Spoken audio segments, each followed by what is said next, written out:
இருசக்கர வாகனத்தில் சென்று கொண்டிருக்கும் பொழுது அந்த சாலையில் நின்று கொண்டிருந்தவர்கள் கொடூரமா அறிவாளால் தாக்கப்படுறாங்க. அப்படிப்பட்ட ஆட்சி நடத்துகிற ஸ்டாலின் எங்களை பற்றி பேசுறார். வெக்கமா இல்ல?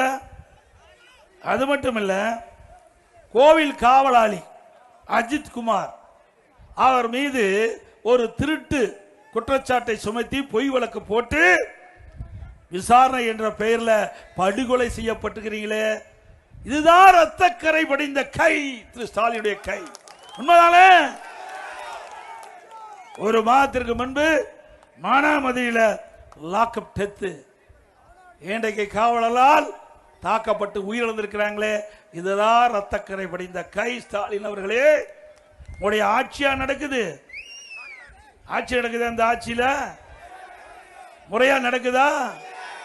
ஏன்னா பொம்மை முதலமைச்சர், அவர் எங்க போய் ஆட்சி செய்ய முடியும்? அப்படித்தானே? நிச்சயமாக வழங்கப்படும். ஆக ஸ்டாலின் வேண்டுமென்றே திட்டமிட்டு அனைத்து இந்திய அண்ணா திராவிட முன்னேற்ற கழகத்தை பற்றியும் என்னை பற்றியும் அவதூறாக பேசிக் கொண்டிருக்கின்றார். அதற்கு தகுந்த பதிலடி உடனுக்குடன் கொடுக்கின்ற கட்சி அதிமுக கட்சி. ஸ்டாலின் அவர்களே,